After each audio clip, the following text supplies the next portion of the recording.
Greetings. This is Rosalind Parks with National Network View News. On tonight's broadcast, Brian E. Muhammad with the Final Call News discusses China's human rights abuses of Uyghur Muslims and other ethnic groups in China's Xinjiang region. Later in the show, Delphine Sellars with Urban Community AgriNomics discusses their nonprofit organization, its partners, and support for Catawba Trail Farm. Lastly, Nai1, rapper and recording artist, will share her personal journey to rapping and recording professionally. Before we delve into the top news, let's do a recap of the current events that we've covered this week. On yesterday's broadcast, I spoke with Dr. Akili about the growing concerns over the CVST blood clots and other reactions being reported after taking the COVID vaccines. What exactly is a clot? Well, a clot is something that happens in the body normally. Most of us have had a scratch, a cut, some type of injury where we bleed, and that bleeding would continue if we didn't have the ability to clot. And so we have what we call clotting factors that are produced by the liver and other tissues. And then there's a specific blood cell type called platelets that actually clump up and produce what we see as a scab. And so that is the actual purpose of a clot, is to keep things from bleeding, keep us from bleeding to death when we have any type of injury. Okay. Now, is it normal for a person to develop blood clots? Yes, in those situations that I'm talking about. So, and then another example would be like a woman when she gets pregnant. There actually is a clot formed around that sperm and an egg after conception, and it starts to grow. That is considered a foreign body to a woman's body. So the body actually produces a clot around that to protect that growing baby. And so in situations like that in the human body, there are many normal reasons that we should produce a clot. Yesterday, Thomas X shared his thoughts about the senseless gun violence affecting the community and the recent killing of 7-year-old Jaslyn Adams at a McDonald's parking lot in Chicago. Black on black crime and another term, black on black violence, are controversial phrases often used to label and convey deeper meanings. Right. Are these terms what they call dog whistle language? Coded language, Yes. or, language to get support from others outside of the community. Well, there's a yes and no attached to that, because we are unable to deny that violence happens within our community. However, violence happens within the communities of individuals who live in the community. So I'm pretty sure there's Asian on Asian violence, right? There's Caucasian on Caucasian violence. However, what's different with black on black violence is that there are others outside of the black community that also engage in violence toward black people. So with that term, it's possible that it's used as a dog whistle term or coded language to have others justify the violence that they commit on our community. However, we are unable to completely deny the fact that we have to deal with the issues within our own community of this violence against one another. Our NNV News anchor, Brother Willie Muhammad, was joined by guests, Dr. Gary Clark and Sister Sadia Kareem, who discussed the recent news stories and constant injustices being committed by police against Black people in America. Why do you think we are continuing to see and witness these assaults against Black people in America, not only from law enforcement, but even from regular white folks who have no authority at all? So it's business as usual. With modern day technology, what we're seeing now is what was being these atrocities that were being enacted on Black people, for centuries. So it's just a modern day lynching But now that we have technology backing it up, so if we look historically, what would happen back in the early 1800s, the 1900s, we had these lynchings that would call out a gathering of people. People would pack up their children. I mean, you would have large assemblies to witness these mass killings. And so now with social media and technology, we're just seeing what has been always happening. And now we just have to speak to the truth of it. And I believe that the media, the way that the media is portraying this, is desensitizing those behind the scenes with their guns. And then with us, it's, you know, the Willie Lynch mentality, putting us in our place and giving us the fear that the intention was there from the very beginning, is to put fear and to cull a population. NNV anchor Brother Willie Muhammad spoke with Dr. Gary Clark and Sister Sadia Kareem about their thoughts on Buffalo, New York police officer Carriel Horn and her 13-year battle after being terminated for stopping a police officer from using excessive force on a Black man. What other legal actions can she take? Well, I mean, she went a step further, as Dr. Clark stated, by codifying, making sure that there's intervention when officers see their fellow officers using excessive force. And so that is a big deal, because not only did it was codified in Buffalo, but that particular law is being duplicated all over the nation. So good job, Officer Horn. And, you know, timing is everything. And she reminds me of the woman in the Bible who kept going back and back and back to the judge, asking for justice and mercy. And so, you know, unfortunately, you know, we had to see what happened with George Floyd. But when she saw that happen to George Floyd, as a mother, as a Black woman, she knew that she had to make sure that she continued the fight and continue to cry out against this injustice.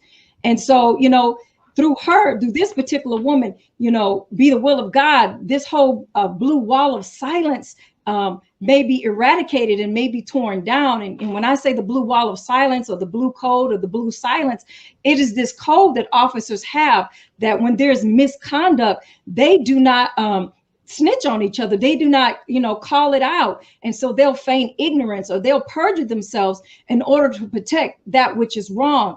And so good job. This is what you call an example of a good officer who has compassion and humanity. And that's what the police departments need. Finally, NNV's Brother Willie Muhammad and his guest, Dr. Gary Clark and Sister Sadia Kareem, discussed the closing arguments in the Derek Chauvin murder trial and policing the police. Do you think he's going to be convicted? We want to see that policing is on trial. And there are those who want to place policing on trial because policing is on trial. And if the general public, the authorities know and understand that if policing fails, that there could be an all-out disruption of what takes place. They know and understand that if policing fails, that those of us who are part of the minority community, the African-American community, and people of color, that those individuals who are factions within that community may indeed engage in an assault on the system. But guess what? Let's just say if this case falls right and we discover that the verdict is flipped, and they also know and recognize that those who come from the right wing, those militias, and that's why it kept secret, that what will those militias do? And they come armed. They come armed with all sorts of military weapons, and so the preparation is not just for people of color, but it's also for those right wingers out there. On the I Have a Testimony broadcast, our NNV News anchor, Brother Willie Muhammad, interviewed Chuck D, lead rapper of Public Enemy, about a wide range of social and political issues relevant to the Black community. What would you say about has been the Honorable Minister Louis Farrakhan's impact on the hip hop music? That he's humble, great voice, his tone is penetrating. And you add some knowledge, wisdom, and understanding to that, it's going to touch your soul. I don't think a lot of people, even if they say the same thing the minister says, he's gifted with a tone. I don't think a lot of people also talk about his tonality. His tone is very musical. It's very soothing yet penetrating. And when you add, you know, a word of God or whatever you want to believe to that, you know, yeah. Very few people have that, Brother Willie. If like they might have the words, they might even have the diction, but they even might have the flow. But the minister has all those things, and he got the flow, the diction, the word, the truth in the word, and he's got the tone, just the right voice of the. I mean, in hip hop and rap, people will talk about Jay-Z. It's flow, but he has a tone, the tone. And this is why the minister said it's very important for artists to kind of like, you know, say some of the right things. And if you can't say the right things, point to people who are doing the right things. Not everybody's equipped to have the mic. And when you get the mic, you got to move something. Our NNV News reporter, Robert Muhammad, spoke with Charles Muhammad, NNV's How to Eat to Live contributor, about the best fish to eat. All right, Brother Charles, for our pescatarians and our fish eaters, where will fish be in the future of food? Well, there's a saying that there's plenty of fish in the sea, and we don't really understand how vast the oceans and the seas are that can hold fish. And 3.5 billion people have fish as their source of food, and that seems to is going to double within the next 10 years to 7 billion. So fish is going to remain on the menu for the majority of the planet. So, you know, be happy that this is a food supply that seems to be unlimited if we treat our water sources properly. Fish will be with man for a long time. NNV reporter Robert Muhammad interviews Salim Muhammad for this week's Al Asir report on young Black and brown men that have been murdered at the hands of law enforcement throughout America. Looking at this past year, during the pandemic, we know that our brother George Floyd was murdered by Derek Chauvin, and he's on trial right now. Considering the response, not just from Black, brown, and white Americans, but the disapproval from people all over the planet, what happens if Derek Chauvin is acquitted of murder? I don't know. I don't know what happens, but I know what should happen. The truth of the matter is, if we look at the past history, this isn't the first time that a Black man has been murdered on national and international television only for the officer to get away. And it may not be the last. What we do know is that the way we ensure our slain do not die in vain is that we must take action upon or after these incidents occur. The fact of the matter is, we don't know what will happen, but we know it should happen. We know what the solution is. NNV's Robert Muhammad questions Salim Muhammad about Black independent education and the new education paradigm of the 21st century. Why is there a need to have a new educational paradigm in the 21st century? Yes, sir. Well, that's simple, because it's terrible. The current paradigm of education is absolutely terrible. And there is not one iota of evidence anywhere that suggests that education in the United States of America works. It doesn't work. We need not look further than ourselves. Go and ask yourself and look in the mirror and really question whether or not you understood what you read or what you heard today. Go and ask yourself whether or not you learned that's what you needed that can make you a free and independent person. That's a simple question. It's terrible. The Honorable Elijah Muhammad taught us you need not condemn a dirty glass, just put a clean glass next up to it. Let us pause for announcements from our sponsors. When we return, NNV monthly contributor Brian E. Muhammad will be on for the Global View. We'll be right back. Be a part of the force that powers truth in journalism. Your support helps us to highlight solutions for a brighter tomorrow. Go to nnvnews.com/donate. Asiatic Minds, online education, helping our children to discover their God-given skills, gifts, talents, and passion that will allow them to see their greatness, as well as the greatness of our people, and upon discovering that greatness, infusing them with the desire to use it for the betterment of themselves, their families, our people, and the world. Call now, 502-219-4848. This is Sister Sajda Muhammad. We are proud to announce that the Sajda House commemorative Elijah coins are finally here.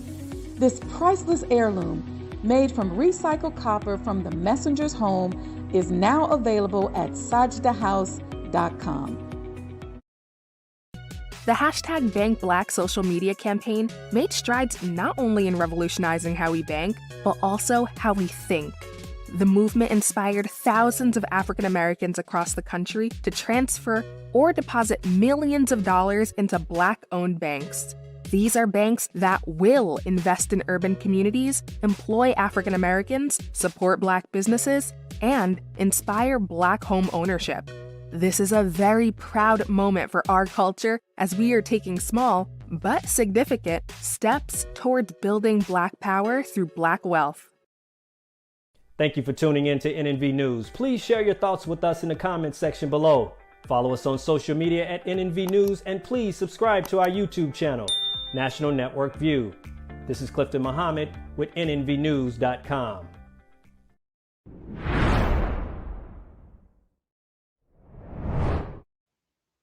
According to human rights groups, China is engaged in the sterilization of Uyghur women, forced labor, and other human rights abuses, which China's government denies. We already know about the forced labor camps, and yesterday we heard utterly heartbreaking testimonies from Uyghur women who have been systematically raped, sexually abused and tortured.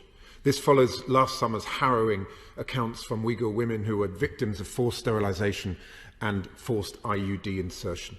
The Chinese government's own statistics show that birth rates in Xinjiang fell by a third in 1718, further evidence that what is happening may meet the international legal definition of genocide, something the new US administration has already acknowledged.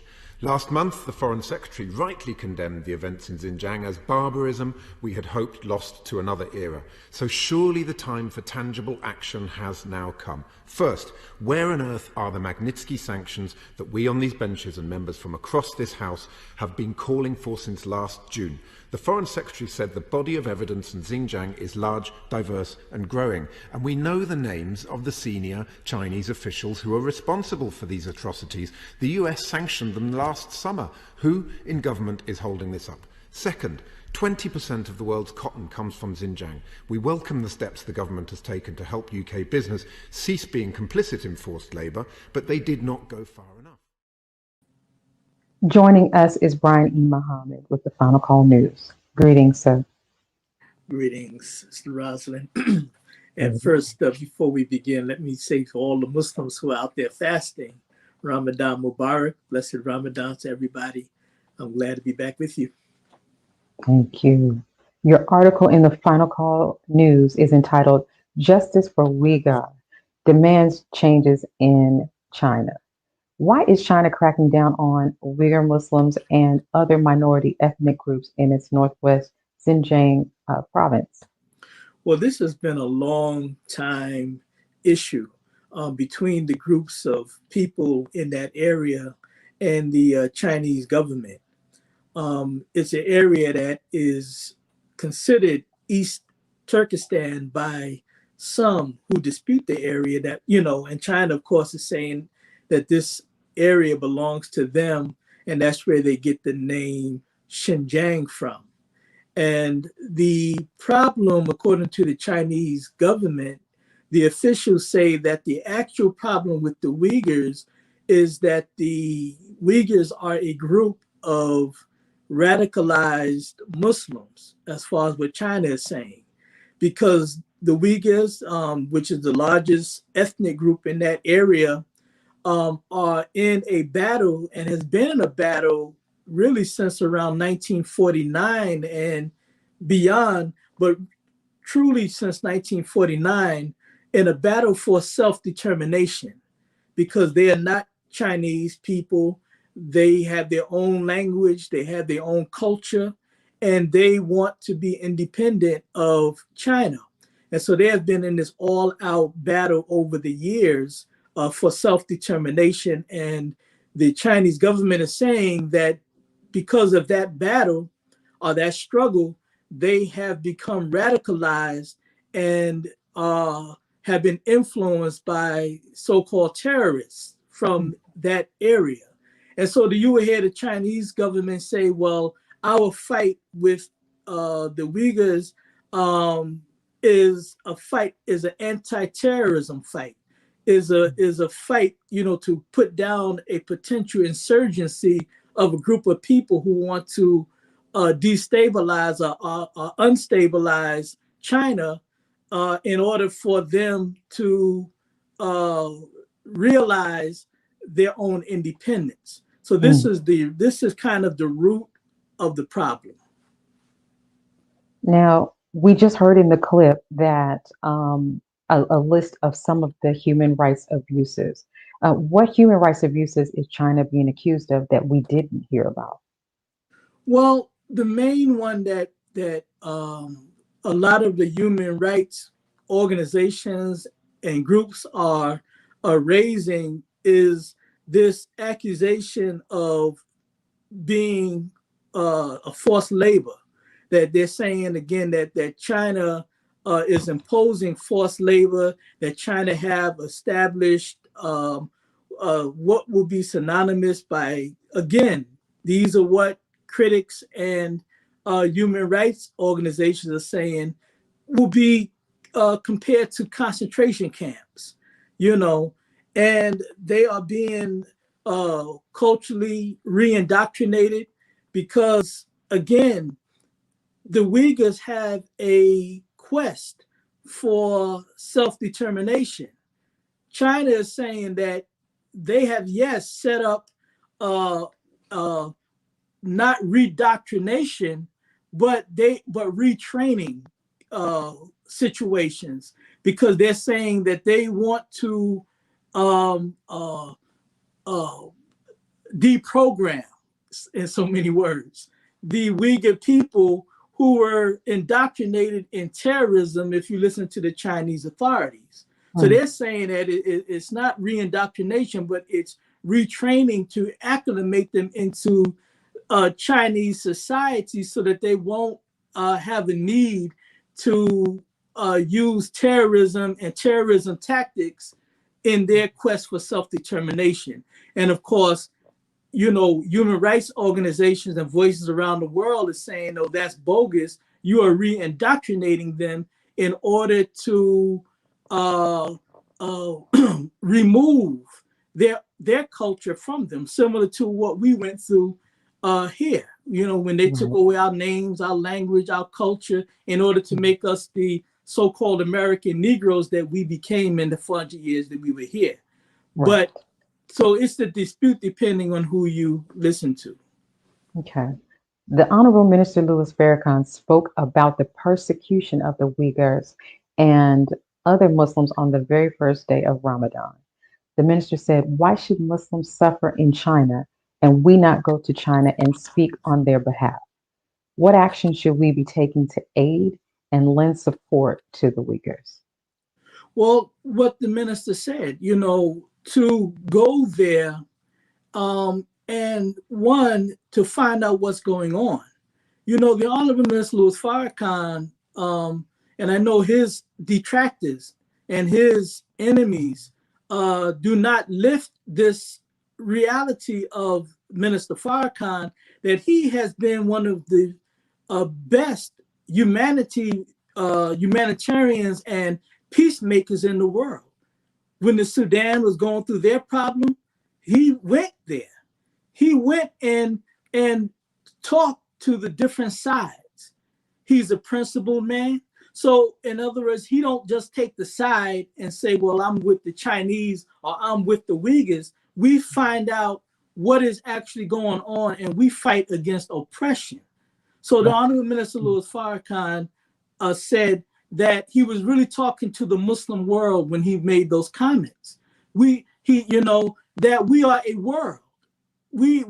China is a country, Myanmar, which is another place in that region that is having problems, and the Muslims there are being persecuted, right? But he's saying that is a country, while we as Muslims, we are a world.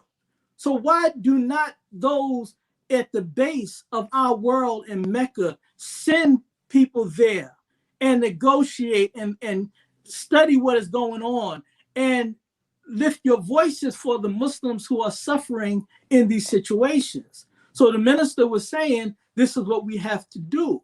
We have to be in a position to go there, but again, not taking sides, but go there for the sake of justice, because it is injustice and it is aggression that Allah hates. You know, so when we have a situation where people are fighting like that, you find out who is the aggressor. And again, you're not taking sides. What you're on the side of is justice and putting down aggression. The U.S. State Department annual country reports on human rights practices for 2020, called China's Treatment of the Uyghurs, Genocide and Crimes Against Humanity.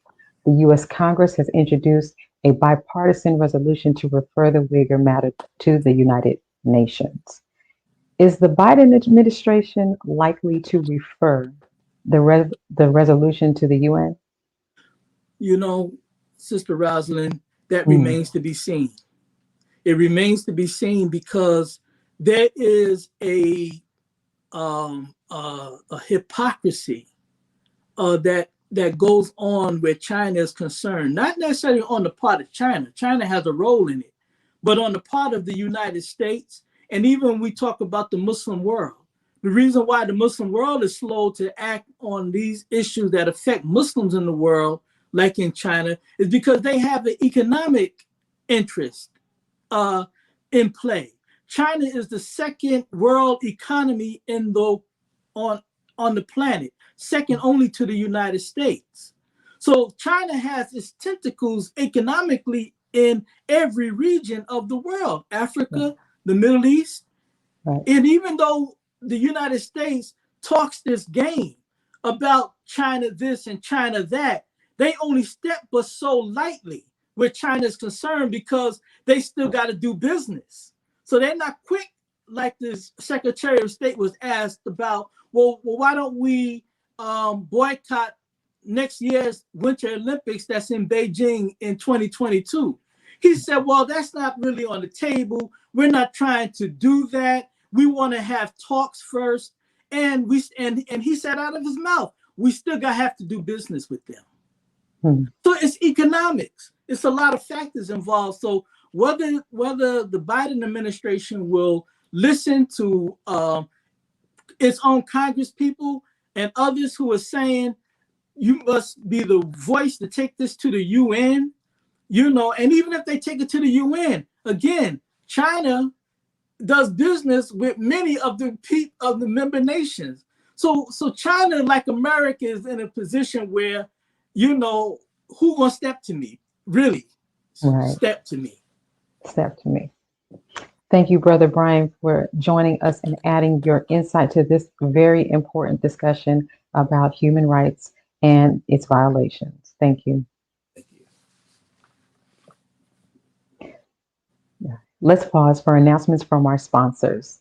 Delphine Sellars, Executive Director of Urban Community AgriNomics, UCAN, will be on later to talk about the Catawba Trail Farm and how it serves the community.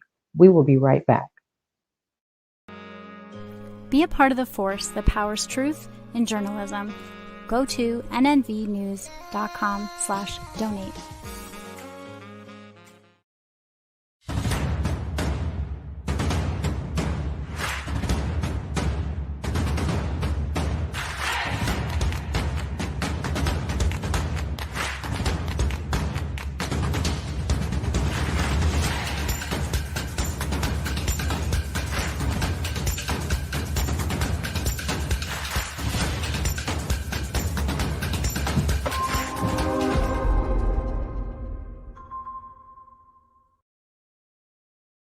worldwide, 24 hours a day, 7 days a week. Download the Final Call Radio app and take us everywhere. On your phone, on your computer, on your tablet, on Instagram, Facebook, and Twitter. You can also log on to finalcall.com and click the Listen Live button, or finalcallradio.com. Final Call Radio, the official voice of the Honorable Minister Louis Farrakhan and the Nation of Islam. Please share your thoughts with us in the comment section below.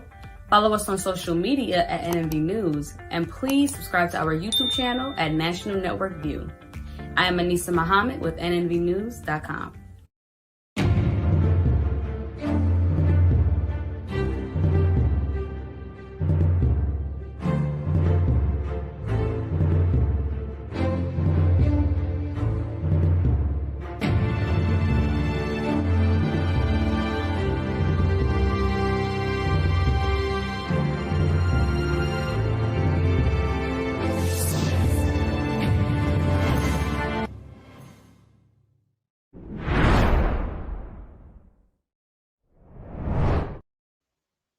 A variety of agriculture, vegetables, fruits, and plants are grown at Catawba Trail Farm, which is supported by Urban Community AgriNomics, a nonprofit organization.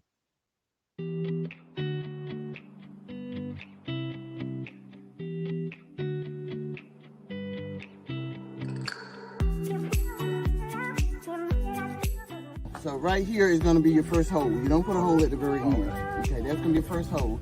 And that's your model from that point on. Okay? Good amount of force. You're going to start to turn.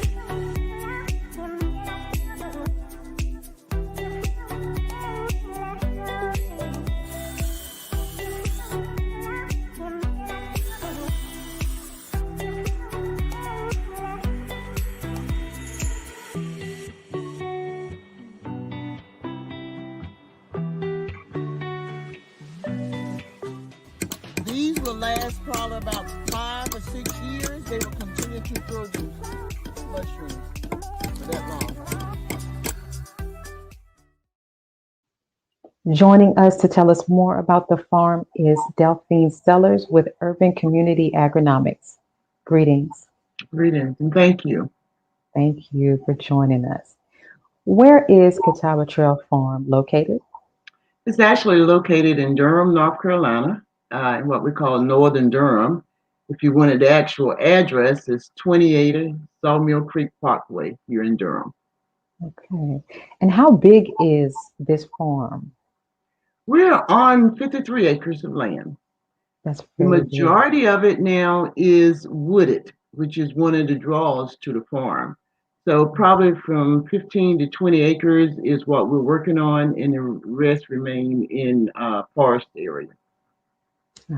Now, do you have plans to keep it as a wooded area, or do you have plans to bring more crops to the farm?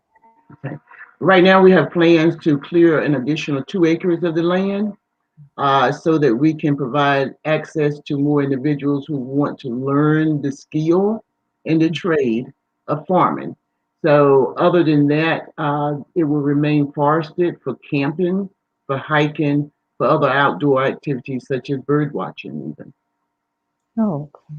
Now, how was this land acquired? This is actually conservation land. I retired in 2016 as the county extension director here in Durham County. At that time, having seen so many disproportionate equities issues within our county, I decided I needed to do something. And having served on the board of the Triangle Land Conservancy, I inquired with them about the possibility of, do you have land? Of course they have land. Do you have land that I can acquire that will give people access so that they can learn to grow their own food? What is the agreement with, as you mentioned, the Triangle Land Conservancy? It took us a year, but we entered into what is termed a user license agreement with the Triangle Land Conservancy. And basically what that says is for 10 years, we acquire access to this land to develop it. It is up to us to acquire all that's needed to make it into a farm. Because actually we are reclaiming an old farmstead that had not been farmed in over 70 years. And it is also part of the plantation system that used to exist in Durham County. So every 2 years we sit down and we look at that agreement and everything is okay. We're following all the laws as far as not going into the conservation easement area. Then we start over with 10 more years. So it's a continuous 10-year 10-year rights to the property, to develop the property. And how does that process work? After that 10-year period ends, you just submit new paperwork, or is there a sort of a renewal process that you have to go through? Does somebody come out and survey the land? What happens when you renew? It's all taken at a honesty, okay, and it's based on relationship to a large degree. So no, there's no renewal of a contract. There's no renewal of an agreement. It's just, what are you doing? So it's almost as though we report and share what we've done, the accomplishments that we've made, and we look at the value that we have created within the community and the difference and impacts that we're making. And we simply share this, and it is automatically another 10 years, those kind of things. What our goal is and what we would like to have is, if we cannot purchase the land, it gives me a 100-year lease right off the top, because we know what we are about, we know what we're doing, and we know that we're building equity, even if it's, well, and I don't say that lightly, we're building human equity within our people. Within our community. Yes, ma'am. Yeah. What types of agriculture, such as vegetables, fruits, plants, are grown at the Catawba Trail Farm? We're only growing that which is, what I want to say, is nutritionally valuable. So we want to increase access to nutritious produce. We grow everything, depending upon what season you're in. You know, your greens, your collard greens, your salads, your lettuce, tomatoes, cucumbers, my goodness, okra, a variety of herbs, celery, bok choy, Napa cabbage, any foods, asparagus, because what we want to do as well is introduce people to different foods. Now we take it a step further. Not only do we want to introduce you to those foods, because there's nothing worse than helping a person to grow their own food or to give them food that they don't know what to do with it. And then it makes them feel even worse. They have to throw it away. So we look at, how do you prepare this food without having to go in debt and buy, spices that you're never going to use, again? How do you preserve this so that you can stop eating out of those cans filled with all that sodium? So we teach food preservation as well. So we take it a step further, not just to grow. So, but then once you learn to grow it, what do you do with it? How do you preserve it? How do you prepare it? How do you make sure that this is added, add to your family, add to your body, it helps you, because, and I could go on, but one of the things that we do is our goal is to not only help people to have nutritious foods, but it also, we're looking at health and wellness. A lot of preventable illnesses and reversible illnesses exist because of our diet. And we want to change that diet. That's an important point that you have made. In addition to the crops that you're growing, do you also grow certain herbs to aid in health? Oh, yes, we do. Everything from, well, I'm going to start off with sage. What else? Thyme, dill, cilantro. Oh my goodness, basil, African basil, and we're growing some ginger. So we grow the mints, you name it. We want to grow it. If we can grow it, we want to, and we want to introduce it to people.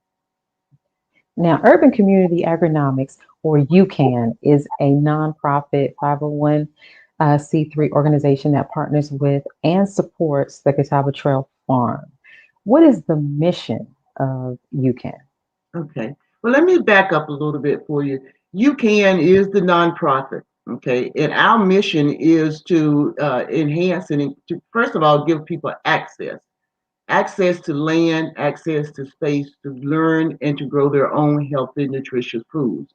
UCAN is a nonprofit, so we've decided how do we do that? What do we need to do in order? That's our mission. So how do we do it? We did it by creating a farm. So we've created the Catawba Trail Farm as a way to make our mission a reality. So we are, UCAN and Catawba Trail Farm are almost one in the same, with UCAN being the one who is responsible for bringing the resources together that we need, whereas the Catawba Trail Farm is where we use those resources to enrich the lives of others. Speaking of that, how has the farm positively impacted and strengthened the community, especially now that we have some difficult times such as this pandemic? It's an ideal place. You're outside. We create workstations. We have not suffered as far as the pandemic is concerned in regards to people coming out, people volunteering, and people wanting to learn to grow, wanting to learn about agriculture, which is a blessing for us. We work with school systems, we work with youth groups, we work with senior groups, we work with individuals. We're also a place and have been a place where individuals who may be involved with the criminal justice system and they need to perform or community service hours. So we're a place for that as well. We don't turn anyone away. In fact, the more the merrier. It's a place where you can actually walk a trail, Catawba Trail trading path to a tributary of the Little River. We institute, such as the video you showed, programs for our youth. Inoculating mushroom laws. Who would have thought? Grow your own mushrooms, and then you can take them home with you. And we realize that not everyone has a field or a yard or any of those things. So we institute some of our other programs, such as our Green Bucket Gardening program. What do? We provide you with a 5-gallon green bucket. We put holes in it. We provide you with the soil, seeds, and our plants, and teach you to grow. Even if you're growing 2 tomato plants or 3 collard greens, any of those things. But we want people to know how to do for themselves. Okay. Now, in that clip that we showed, we saw, I believe you were teaching the class. What are some of the educational and health wellness events that you've been involved with? Oh, gosh. Tremendous number. I'm going to keep it. Other than the mushrooming, we also are involved with raising chickens. We now have, so how do you care for chickens? Because in this county, in Durham County, even within the city limits, you can have up to 6 chickens, I believe, as long as you don't have a rooster. So what about raising your own eggs? Chickens, so that you can have your own eggs. And then once they, if you're a meat eater, once they reach their lifespan, you also have meat on the table. So some of those things. We teach about how to grow everything that people want to grow and how to prepare it. And then some of the other things, we also are involved a whole lot in gleaning. Gleaning is actually when farmers allow you to go on their land once they've harvested what they want, and as opposed to dissing it all in the ground, we can go and harvest some of those fresh produce, be it sweet potatoes, be it squash, be it okra, be it greens, and then give those to individuals in the community. That is wonderful. Yeah. Wonderful. So, and one of the final things I will say that we do is we actually work with, we have a sponsor, and we work with an organization called Farmers Food Share, where we actually once a month, up until our money ran out, but we're working on getting more, actually did food drives at least once a month. And that was anybody in the county. And on an average during that time, we served on an average 200 people that directly impacted over 400 per month. Wow. Now, Miss Delphine, you mentioned before the money run out, I want you to very quickly let us know how you can be reached so that those who want to donate can, and those who want to offer their time can reach you. Thank you. You can donate by going to our website. We have a donate button there, which is www.ucan.today. TODAY. You can. Thank you so much. Thank you for joining us, and I hope to see more of you and continue to learn about your farm. All right. Thank you. I enjoy sharing it. Thank you. Thanks. Let's pause for announcements from our sponsors. Afterward, rapper and MC Nai1 will talk about her musical career, its struggles, and its triumphs. We'll be right back. Be a part of the force that powers truth in journalism. Your support helps to combat false media. Cash App NNV News. Greetings from National Network View. This week's Final Call cover story headline reads, "How much more can we stand?" The painful death of Daunte Wright, the traumatic death of George Floyd, and the Derek Chauvin murder trial in Minnesota brings into focus how fragile Black life remains, and the constant, elusive, and almost non-existent giving of justice to Black people. How much loss can we stand?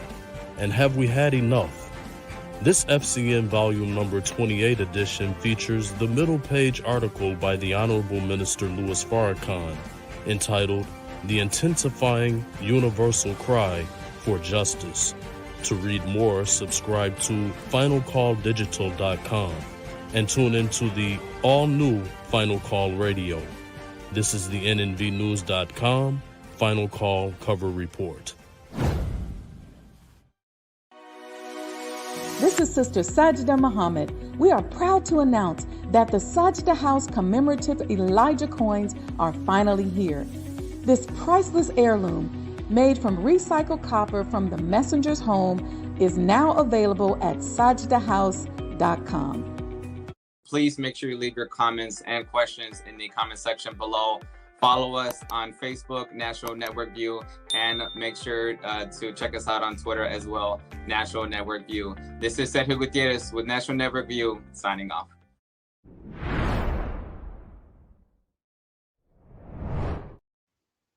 Nai1, MC, rapper, and recording artist, shares her artistic inspirations and personal journey to becoming an MC, rapper, and recording artist professionally.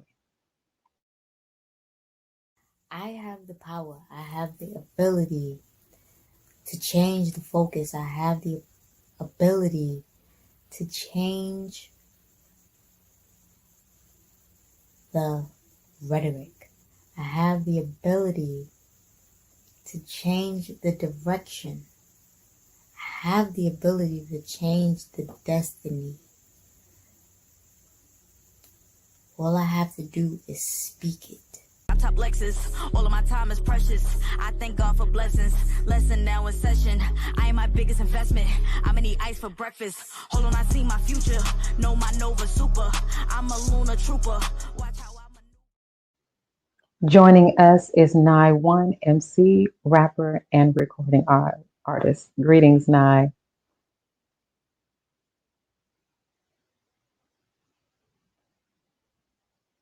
I can see you. I can't hear you. Let's see. Can you hear me? Greetings. I'm so sorry. Gotcha. How are you, sister? I am fine. How are you? I got you now.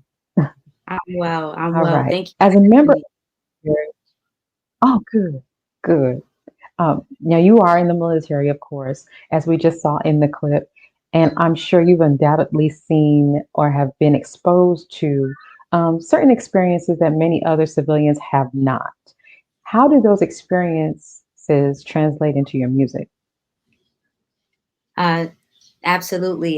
Definitely they translate because I have gone into a certain realm, a different way of life. It's almost like you are in a different world when you join the military. So it has definitely, changed a lot.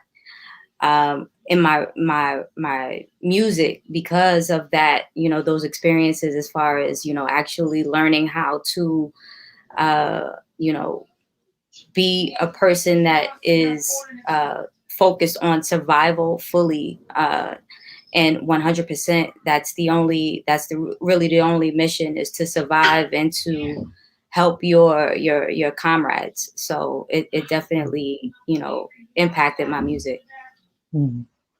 Now, what would you tell up and coming artists for those at the beginning stages of following their dreams? What advice would you be able to offer them? Never quit. Never quit. I've been doing music for a long time. I've been, in different situations, in different areas of my career where I wanted to quit. I wanted to give up. I've had many jobs, many, different professions, and music has always been my passion. So if it's your passion, if it's something that you know that you were born to do, is something that you know that you were made to do, never quit. And I honestly believe that, God won't let you quit. Right. I agree. I agree. We are still in a pandemic, of course, even though we've seen things begin to open up. Is being in a pandemic and I guess in the military at the same time affecting your current ideas or concepts around your music? Absolutely. Absolutely. It's a major, major pivotal point for me. I think in my life where I really had to sit down and really just be quiet and hear from God. A lot of the time, we've been in this for about a year, I think a little over a year now. And I think for the first few months, I was really just quiet and just trying to hear from God. What should I do? What should I say? How should I approach certain topics? Because I don't want to come off, angry or disgruntled. I don't want to make things worse than what they are, because I know that my voice has, it does have significance. It can impact someone's life. So saying the wrong thing, could really just, it could be a bad outcome. So I really just wanted to hear from God. And I've been quiet for, a portion of it. And then I started to get back into it. I started to read and research. And I just really, I really just wanted to make sure that I was saying the right things as best as I can. Right. I think that you've done that. One of your songs entitled Vibe has a very uplifting beat, and the lyrics are squeaky clean in an industry where vulgar content is the norm. Is it hard for you to come up with lyrical content that goes against that? I would say it isn't, and it isn't, because as a human being, you do watch what's going on. You do say, okay, well, if I made a record like this, I know that it could, do more numbers or whatever the case may be. But as an individual who really wants to listen to eternally what I know I can bring forth, as as far as positivity and upliftment, I knew that I had to say something in this time that was going to help someone. I didn't want to say anything that was going to, make a situation worse. You know what I mean? So I definitely, I think it was in that space, I made it my business to say something that was going to uplift. It was, I wouldn't say it was easy. I had to go deep within, because in that period, I wasn't at my highest point, but I knew that even in this space right now, I know that I need to say something that's going to not only bring me out of this space, but help somebody else. Right. Now, would you agree that the work that you did to create such uplifting and positive music actually helped draw you out of that space. Absolutely. Absolutely. Absolutely. I was, I'll give you a little background on that song. I actually, I took a flight to Atlanta spontaneously. I said, I need to do something I want to change my area, my atmosphere. I need to do something that's going to keep me on the path that I'm on, because I know that music is my calling. And if I stay here, I am not going to fulfill my purpose. So I said I needed to move around. I need to make moves. So I made a move, and I was scared. I was terrified. It was my first time on a plane by myself. I got on a plane. I didn't know where I was going. I didn't know where I was going to stay, what hotel I was going to go to, what studio I was going to go to. Right. And everything just kind of fell into place once I got there. Real quick, I'll just let you know that my Uber driver who picked me up from the airport was a bishop. Wow. And okay. I had to tell a story. He prayed over me, and he prayed over my life. He asked me what I did. He prayed over my career. And, this was all spontaneous. And for my Uber driver from the airport to pick me up, and he be a bishop, and for him to pray over me and to bless my career and bless whatever I was doing, it was amazing. So once I got to that hotel, I knew that I had to write something that translated that experience. So vibe came about. Perfect. It sounds like it was exactly what you needed to get you started on delivering such a wonderful piece of work. Thank you so much. Thank you. You are welcome. Now, before we go, do you have anything coming down the pipeline that we should know about? Any new songs, work or ventures that you're working on? Yes, ma'am. I'm working on several projects. One called The Unsuspected. It's actually The Unsuspected 2 is actually the part 2 to a series that I'm working on, and also an EP, where I'm talking more about love and relationships and things of that nature. So definitely be on the lookout for those two projects. Okay.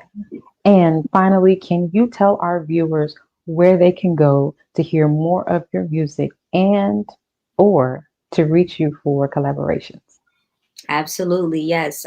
You can follow me on Instagram at Nai1 ENT. It's NAI, the number 1 ENT, and on Twitter, same handle, and YouTube, Nai1 Music, NAI, the number 1 Music. Perfect. Thank you so much, Nai1, for joining us, and I look forward to hearing more from you. Thank you. I appreciate you. Thank you. All right.